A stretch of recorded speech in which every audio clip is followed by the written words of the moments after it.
It was supposed to be an escape, a break from the mundane routines of everyday life. My friend Alice and I decided to go camping at Lake Merrill, a secluded spot known for its serene beauty and crystal clear waters. I'm Emily, and this is the story of how our peaceful retreat turned into a nightmarish ordeal. Lake Merrill was nestled deep in the woods, miles away from the nearest town. As Alice and I set up our tent on the lush green banks, the tranquility of the place was almost tangible.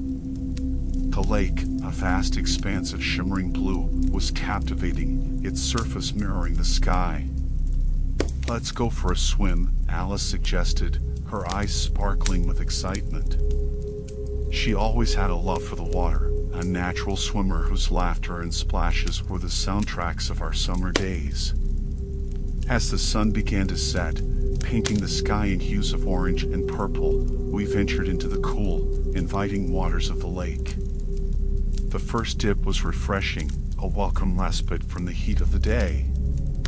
We swam for a while, chatting and enjoying the peaceful surroundings.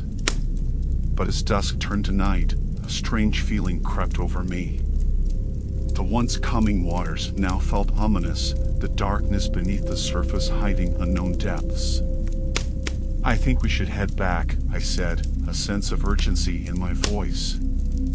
"Just a few more minutes," Alice pleaded, diving under the water. I waited for her to resurface, but seconds turned into minutes, and she didn't come up. Panic set in. "Alice!" I yelled, my voice echoing across the lake. I dove under, searching the murky depths, but there was no sign of her. My heart pounded in my chest, a drumbeat of fear and confusion. I swam back to the shore, screaming for help, but the isolation of Lake Merrill meant there was no one to hear me. I was alone, with night fully descended and my friend missing in the waters. Shivering and terrified, I searched the banks, hoping Alice had emerged somewhere else. But the lake was eerily still, its surface undisturbed except for the ripples I had made. Hours passed, each minute stretching into an eternity of despair. I was about to venture back into the water when I saw it, a figure emerging from the lake, drenched and stumbling. It was Alice. Relief flooded through me, but as she approached, I realized something was terribly wrong. Her eyes were vacant, her skin unnaturally pale. Water dripped from her clothes, each drop resonating with an unnatural echo. "Alice, what happened?" I asked, but she didn't respond. She walked past me, her movements mechanical, heading towards our tent. I followed, questions swirling in my mind. How had she survived underwater for so long? Why wasn't she speaking? Inside the tent, Alice sat silently, staring into nothingness. I tried to talk to her, to get some response, but she remained unresponsive, a shell of the vibrant friend I knew. Fearing she was in shock, I decided to seek help. I had to hike to the nearest ranger station, a few miles away. Leaving Alice alone was the last thing I wanted, but I had no choice. The woods were dark and foreboding, the trees whispering secrets in the wind. Every snap of a branch, every rustle of leaves set my nerves on edge. The isolation I had once found peaceful was now suffocating. When I finally reached the ranger station, I was met with skepticism. The ranger on duty listened to my story with a frown, then agreed to follow me back to the lake. As we approached our campsite, a sense of dread washed over me. The tent was collapsed, the fabric torn and scattered. Alice was nowhere to be seen. "We have to find her," I exclaimed, my voice laced with panic. The ranger organized a search party, but as dawn broke, there was still no sign of Alice. The search continued, but hope was fading with each passing hour. Then, in a shallow part of the lake, they found her, Alice's lifeless body, floating just beneath the surface. The realization that she had been dead all along, that the figure I had seen emerge from the lake was something else, something inexplicable, sent chills down my spine.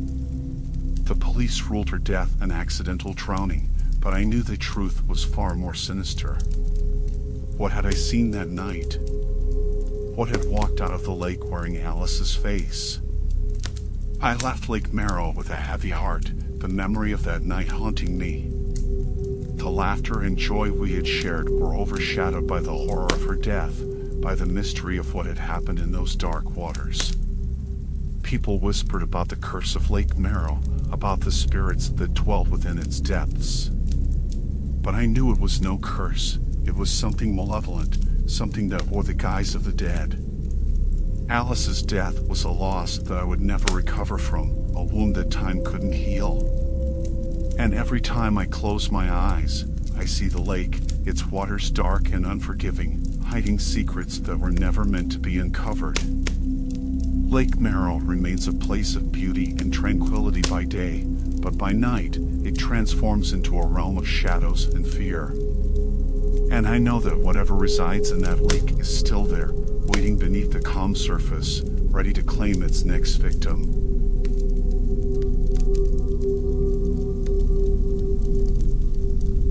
As I sit here, writing this, the scent of pine and burning wood still lingers in my nostrils, a haunting reminder of the camping trip that turned into a nightmare. I'm Anna, and I was 16 when my family and I decided to spend a weekend camping in the cedarwood forest. Little did we know, we were walking into a disaster. We arrived at our campsite on a sunny Friday afternoon, the forest a lush green paradise, its tranquility a stark contrast to the bustling city we'd left behind. My parents, younger brother Max, and I quickly set up camp, eager to embrace nature's beauty. The first day passed in blissful peace. We hiked, laughed, and sat around the campfire, sharing stories as the stars twinkled above. It was the perfect start to our family getaway. But on the second day, as we were preparing breakfast, I noticed a faint smell of smoke in the air. I mentioned it to my dad, but he shrugged it off, assuming it was from another campsite. As the day progressed, the smoke grew thicker, clouding the sky and casting a pall over the forest. An uneasy feeling settled in my stomach. Something was wrong. Dad, I really think we should check on that smoke, I urged, my voice tinged with anxiety. Reluctantly, he agreed, and we decided to hike towards the source. As we ventured deeper into the woods, the smell of burning wood grew stronger, and a distant crackling sound filled the air. A sense of dread crept over me, a premonition of danger. Suddenly, my brother Max pointed to the sky. "Look," he exclaimed. A plume of smoke was rising in the distance, its dark billows a stark warning. Panic surged within me. "There's a forest fire," I said, my words a whisper of fear. We hurried back to our campsite, my heart pounding in my chest. We needed to leave, and fast. But as we packed our things, the unthinkable happened. A wall of flames appeared between us and the path back to our car. The fire was spreading rapidly, fueled by the dry underbrush and a strong wind. We were trapped, the inferno closing in on us. My parents sprang into action, their faces masks of determination.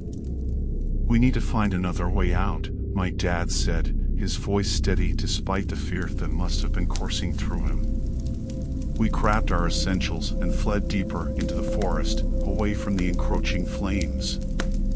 The heat was intense, the air thick with smoke, making it hard to breathe. The once peaceful forest had turned into a blazing hellscape, its beauty consumed by fire. My mind raced with terror. I thought of all the things we hadn't done yet, all the dreams I had yet to fulfill. The possibility of not making it out alive loomed over us, a shadow darker than the smoke-filled sky.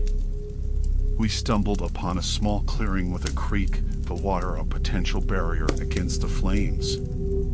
My dad, always resourceful, devised a makeshift shelter using our camping gear, covering it with dirt and leaves to protect us from the heat and smoke. We huddled under the shelter, the sounds of the raging fire all around us. My mom held Max and me close, her arms a fortress against the chaos.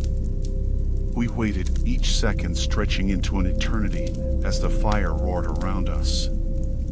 Time lost meaning as we lay there, the heat and smoke a constant assault on our senses. I closed my eyes, memories of happier times flashing through my mind, a stark contrast to the nightmare we were living. Then, after what felt like hours, the sound of the fire began to recede. The heat lessened, and the smoke started to clear. We emerged from our shelter, the world around us transformed. The forest was unrecognizable, a charred wasteland stretching as far as the eye could see. The flames had moved on, leaving behind a trail of destruction. But we were alive, our family intact. We found our way back to where our car had been parked, the vehicle miraculously unscathed. As we drove away from Cedarwood Forest, the relief was overwhelming, mixed with a profound sadness for the beautiful wilderness lost to the flames. The news later reported that the fire had been caused by an unattended campfire, a careless act that resulted in acres of forest destroyed and wildlife displaced. We were lucky to have survived, but the experience left its mark on us. I learned a lot about life and its fragility during the camping trip. The fire had stripped away the illusions of safety and control, revealing the raw power of nature. We returned home, our perspective forever changed. The forest fire was a reminder of the respect nature commands, a respect that some had forgotten, leading to disastrous consequences. Cedarwood Forest would eventually recover, the resilient heart of nature beating strong beneath the ashes. As for my family and me, we would continue to cherish our time together, knowing all too well how quickly it can be taken away. Every Christmas Eve, as we gather around the fireplace, the crackling of the fire brings back memories of that fateful trip. We sit in silence, each lost in our own thoughts, grateful for the gift of life and the bonds that held us together through the flames.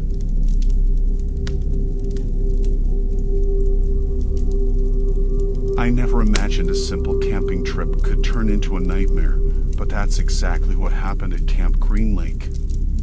My name is Avery, and I was 20 when I experienced the most horrifying weekend of my life. It all started as a last hurrah for summer. My friends Tyler, Jessica, and I decided to spend a weekend camping before college resumed. Camp Green Lake was our destination, a picturesque site known for its lush forest and serene lake. Little did we know, we were walking into a catastrophe. We arrived on a sunny Friday afternoon, the camp bustling with families and groups of friends. Our spot was perfect, secluded but close enough to the facilities. We set up our tents and prepared for a weekend of relaxation and fun. The first sign that something was amiss came on Saturday morning. Tyler complained of feeling unwell, a headache and a mild fever, nothing alarming at first. We assumed it was just a hangover from the previous night's festivities. As the day progressed, Tyler's condition worsened. He became lethargic, his skin pale and clammy.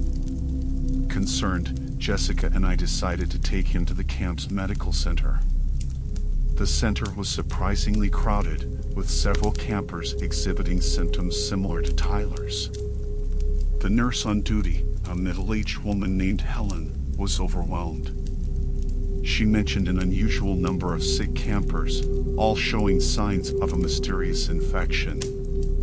Tyler was given some basic treatment, painkillers and hydration, but Helen advised us to monitor him closely.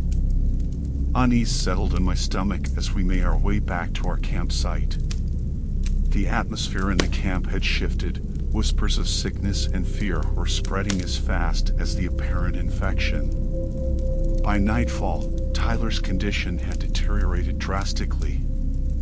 He was burning up, his skin hot to the touch, and he drifted in and out of consciousness. Jessica and I were frantic, the reality of the situation crashing down on us. We rushed back to the medical center, only to find chaos. Campers were panicking, their symptoms more severe. Some were delirious, others in agonizing pain. Helen was doing her best, but it was clear the situation was out of her control. "It's spreading too fast," she said, a tremor in her voice.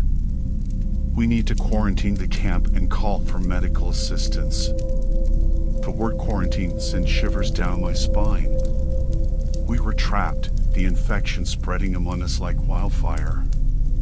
Tyler was now in a critical state, barely responsive. Helen set up a makeshift quarantine zone in the center, and we helped move him there. The night was a blur of terror and confusion. The infection was like nothing I'd ever seen, its progression rapid and merciless. People I had seen healthy just hours ago were now fighting for their lives. I stayed by Tyler's side, holding his hand, whispering words of comfort, though I knew he couldn't hear me. Jessica was a rock, helping Helen tend to the sick, her face a mask of determination and fear. As dawn broke, the sound of sirens filled the air. Relief washed over me, help had arrived. Medical teams in hazmat suits descended upon the camp, their efficiency a stark contrast to the chaos of the night. Tyler and the other critical patients were evacuated first. I watched as they took him away, my heart heavy with worry and fear. I had no idea if he would make it, if any of us would. The next few hours were a whirlwind of activity. The medical teams worked tirelessly, treating the sick and containing the infection. Jessica and I were examined and, thankfully, found to be uninfected. We were quarantined in a separate area, along with other healthy campers, waiting for the all-clear. The reality of what had happened hit me then. We had been on the brink of a disaster, a brush with death. Eventually, we were allowed to leave, the infection contained and the campsite closed for investigation.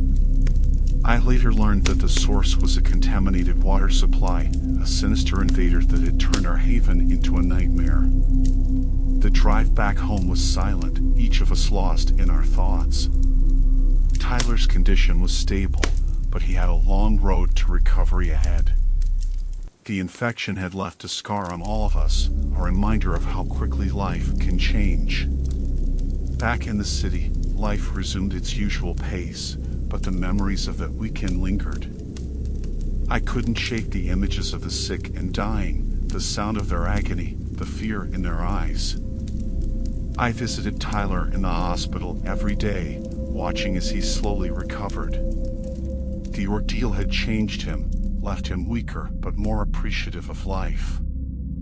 We all were changed, bound by the shared experience of facing death and surviving. Camp Green Lake was eventually cleared and reopened, but we never went back.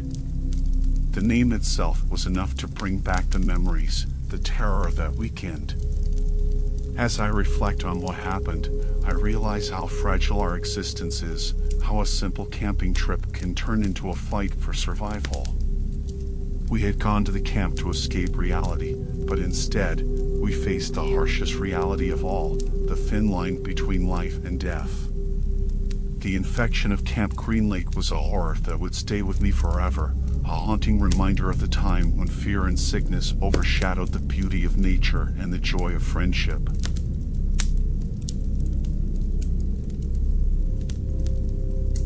My name is Taryn, and I never thought that a family camping trip could turn into my worst nightmare. We had chosen Moon Lake Campsite for our summer getaway, a sprawling, picturesque place buzzing with families enjoying the outdoors. It was meant to be a break from our hectic city life, a chance for my husband, Mark, our 8-year-old son, Danny, and me to reconnect with nature. But it became a harrowing experience that would haunt us forever. The first 2 days of our trip were idyllic. Danny was overjoyed, making friends with other kids, swimming in the lake, and roasting marshmallows. Mark and I relaxed, basking in the serene beauty of the lake and the dense woods surrounding it. The campsite was large, with families spread out, but there was a sense of community, of shared summer joy. On the third day, everything changed. It was a sunny afternoon, and Danny was playing hide-and-seek with some kids near the lake.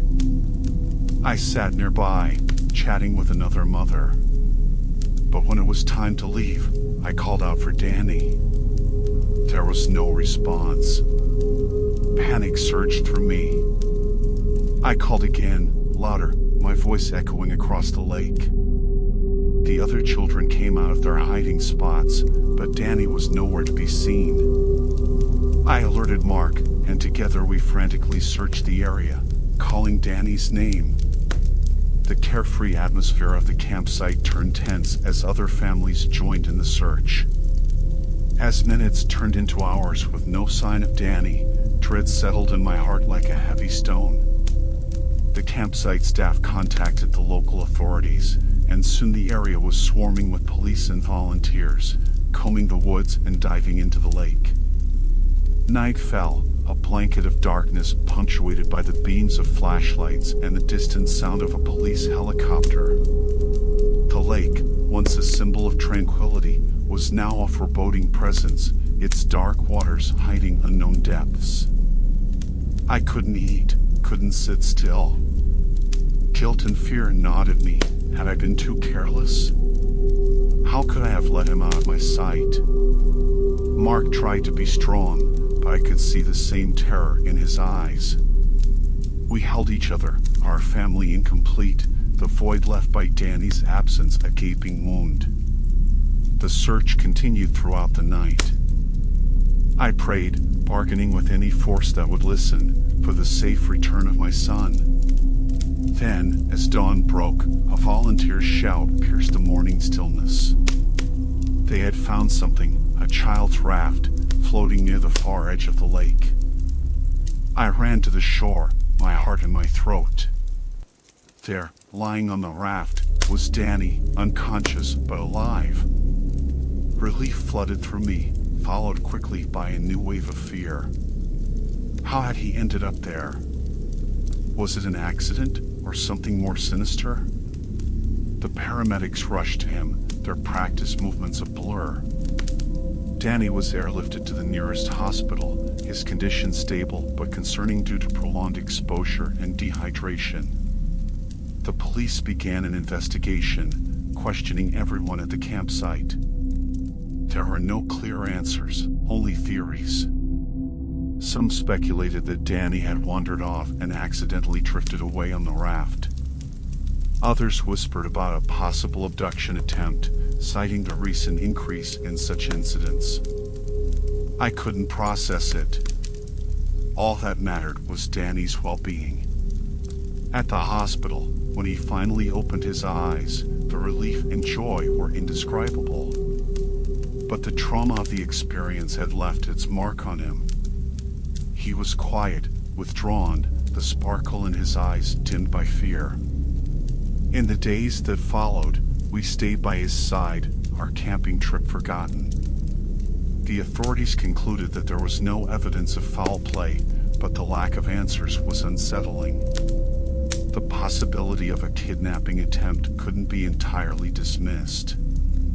We returned home, but the shadow of what happened at Moon Lake campsite lingered. Danny had nightmares, waking up screaming for us in the dark. We sought therapy to help him, and us, cope with the trauma. The camping gear stayed untouched in our garage, a reminder of a holiday-turned horror story. I couldn't bear the thought of camping again, the fear of losing Danny a second time too much to bear. The incident at Moon Lake changed us. We became more protective, more aware of the dangers lurking in seemingly safe places. Our carefree approach to life was replaced by caution, our trust in the world shaken. As for Danny, he slowly recovered, his resilience a beacon of hope in our healing process. But the innocence of his childhood had been tarnished by the incident, a carefree summer replaced by a lesson in the fragility of safety. Moon Lake Campsite continued to operate, but for us, it would always be a place of haunting memories, a tranquil setting that had hidden a parent's worst fear. I learned that danger could come at unexpected times, in unexpected places, and that vigilance and love were our only defenses in a world that could, in an instant, turn from paradise to peril.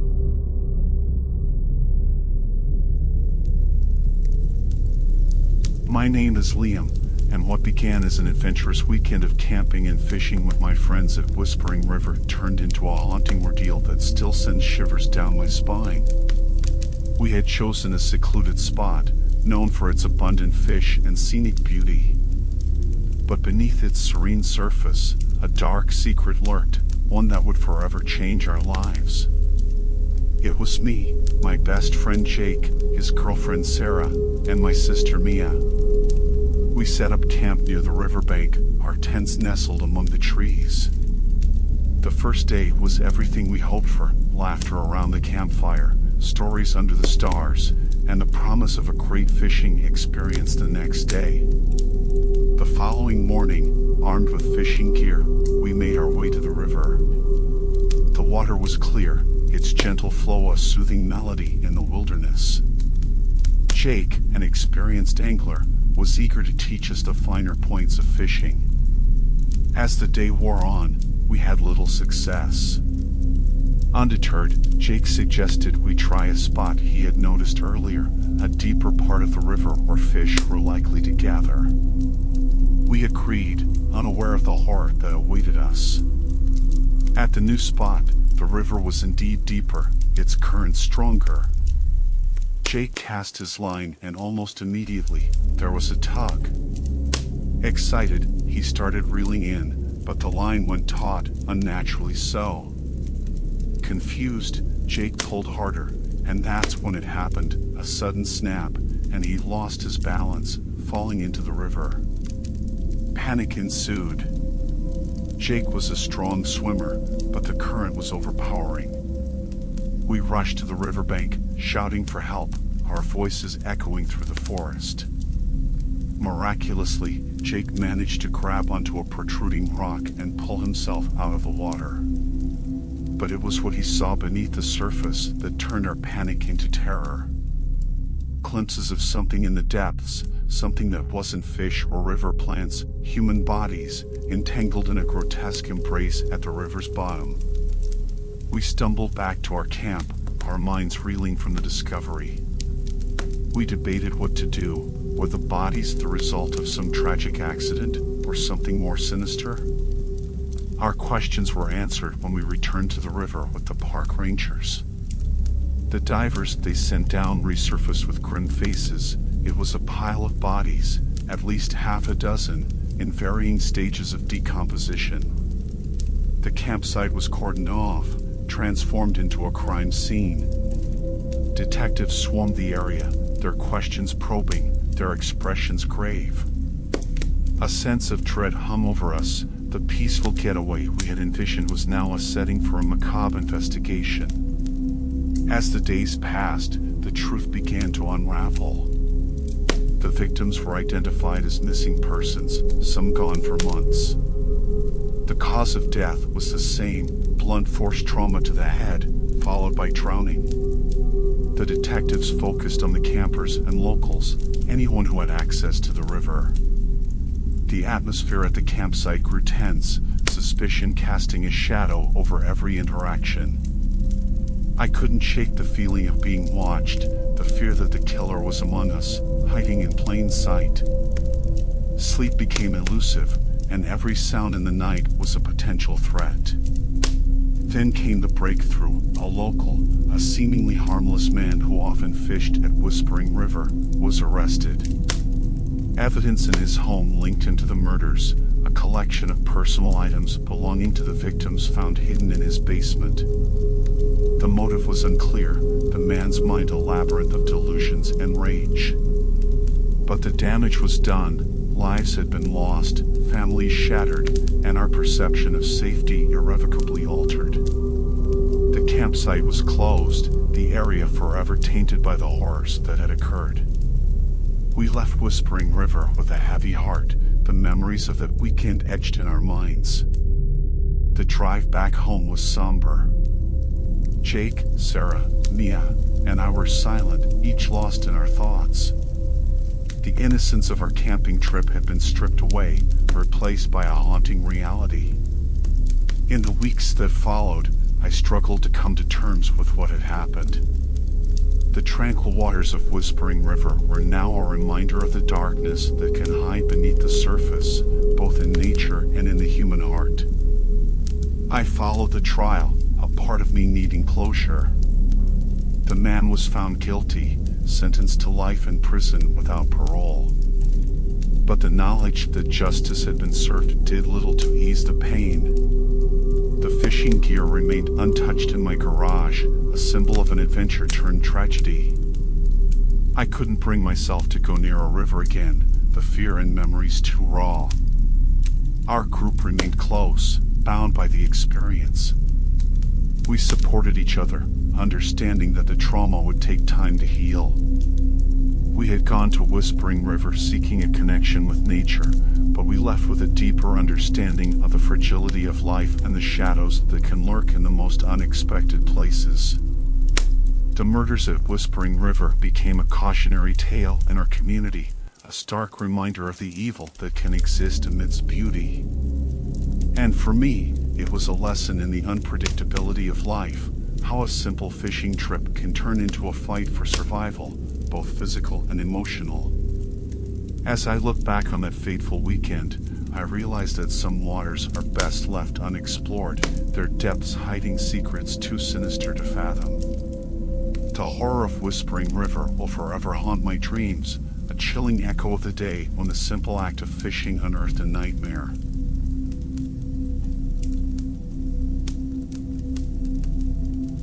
As I sit down to recount the events that transpired on that fateful winter camping trip, my hands still tremble. I'm Ethan, and what started as an adventurous getaway with my college friends turned into a living nightmare, a tale that still haunts my dreams. It was during the winter break of our sophomore year when my friends, Mia, Tyler, Sarah, and I decided to explore the remote woods of Northridge. Tucked deep within these woods was an old, abandoned cabin, a place shrouded in local legends and rumors of being haunted. The thrill of adventure and a break from the mundane routines of college life drove us into the heart of those icy woods. We arrived at the campsite on a chilly December afternoon, the ground blanketed in a thick layer of snow. The air was crisp, the sky a clear blue, and the entire scenery looked like something out of a postcard. We set up our tents with the old cabin in sight, its dilapidated structure standing in stark contrast to the pristine snow around it. That night, as we huddled around the campfire, sharing stories and roasting marshmallows, Tyler brought up the legend of the cabin. It was said to be haunted by the spirits of a family who perished there one harsh winter, their souls trapped within the decaying walls. The story sent shivers down our spines, a mixture of fear and excitement. Little did we know, the true horror was not the tales we told, but something far more sinister lurking in the shadows. The next day, driven by a blend of curiosity and bravado, we decided to explore the cabin. The door creaked ominously as we pushed it open, revealing a scene of long-forgotten decay. The air was thick with the scent of mold and dust. As we ventured through the rooms, it was clear the cabin had been abandoned for years, yet there was a feeling of being watched, a sense of not being alone. In one of the rooms, we found strange markings on the walls, symbols that looked ritualistic, adding to the eerie atmosphere. It was then that Mia suggested we head back, unease evident in her voice. We agreed, the thrill of exploration now replaced by a desire to leave the oppressive aura of the cabin. As we made our way back to our campsite, the weather took a turn. Snow began to fall, gentle at first, then rapidly transforming into a blizzard. Visibility dropped, and the once familiar path became a maze of white. Panic set in as we realized we were lost, the cabin our only landmark in the endless expanse of snow. We decided to return to the cabin, seeking shelter from the storm. As we huddled inside, the reality of our situation sank in. We were stranded, with limited supplies, in an abandoned cabin in the middle of a snowstorm. The haunting legends now seemed trivial compared to the real threat of hypothermia and starvation. The night was long and fraught with anxiety. Every sound seemed amplified, the howling wind a constant reminder of our vulnerability. But it was the sound of footsteps outside, muffled by the snow, that brought us to the brink of terror. Peering through a crack in the boarded-up windows, we saw figures moving in the blizzard. They were not spirits or ghosts, but men, their faces obscured by hoods, carrying what looked like weapons. It dawned on us then, the cabin wasn't haunted, it was being used, perhaps as a hideout by someone, or something, far more dangerous. We extinguished our flashlights, sitting in the dark, our breaths shallow, trying not to make a sound. The figures circled the cabin, then, to our relief, disappeared into the storm. As dawn broke, the storm subsided, and we knew we had to make a move before the figures returned. We gathered our courage and stepped out into the snow, the once picturesque woods now a landscape of fear. Our progress was slow, the snow hindering our steps, the cold biting our skin. But the fear of what lurked in the cabin pushed us forward. We trudged through the woods, each step a battle against the elements and our own exhaustion. Hours passed, and just when we thought we couldn't go on, we heard the sound of a snowmobile. It was a search and rescue team. Our families had alerted the authorities when we didn't return. The relief was overwhelming, but it was short-lived. As we were escorted back to civilization, we learned the chilling truth. The cabin was indeed a hideout, used by a local group known for illicit activities, including rumors of cannibalism. The symbols we had found were part of their twisted rituals. We had narrowly escaped a fate worse than any ghostly haunting. We had stumbled upon a den of real-life monsters who preyed on the unsuspecting. The following weeks were a blur of police statements and nightmares. The cabin was raided, and the group was apprehended, their reign of terror brought to an end. But the scars they left on us, the haunting memories of that night, remained.